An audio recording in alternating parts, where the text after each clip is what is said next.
The Blood Center was incorporated and went into full-time production and business in 1964. A very interesting study by the New York Academy of Medicine in 1959 that showed that over 100 hospitals were collecting blood and that there was no standardization. And that study led to the formation of a New York-based blood center. We have about 2,100 employees. The number can be as high as 2,500 if you include all the great volunteers and the partial part-time people that we have. We're currently at 75 assets with portfolios headquartered in the Northeast, Midwest, and Mid-Atlantic. In order to increase the amount of blood that we're collecting and ultimately distributing to hospitals, you have to both be able to support that growth through fixed site donation centers and also through mobile drives. In blood research, the most important contributor to research is the blood donor. Understanding the basic biology of cells and doing that deep dive into the knowledge for why a cell develops and what goes wrong with disease and aging is the main mission for the Lindsay F. Kimball Research Institute, which is our internal research organization for the New York Blood Center. Our primary mission is to advance the basic biology of hematology and transfusion medicine, but then importantly, to take those findings and translate them into a practical application that benefits the patient population and humanity as a whole.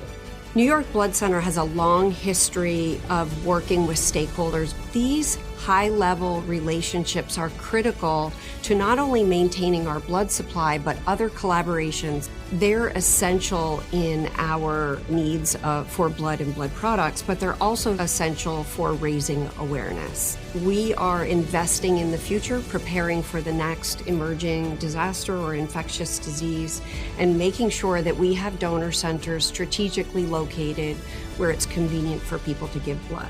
It's very important that we're in areas where we're able to serve the local community, and that's patients, it's hospital clients, it's having access to skilled workforces when it comes to research or cell and gene therapy or any of those specialized areas. Our staff and associates and colleagues are the greatest asset of the Blood Center. Our strategic plan, in addition to our mission, is to have partnerships and the best of the best talent in-house, and then the best of the best partnerships with universities, corporations, biotechs, all across the globe. That kind of investment in our future and our employees will lead to more collaboration and innovation.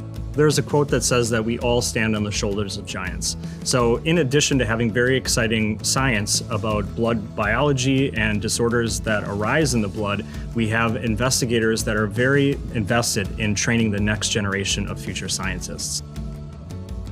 For the first time in the Blood Center's history, the blood operations as well as the Research Institute will share the same roof.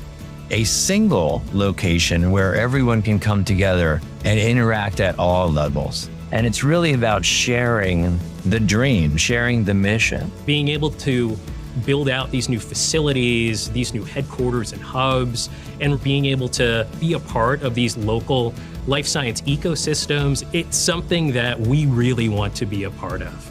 I think the future is very exciting for the entire blood transfusion, hematology, cell therapy, regenerative medicine industry, and certainly for the New York Blood Center. We have been growing dramatically. What excites me is the things that we can't even envision yet.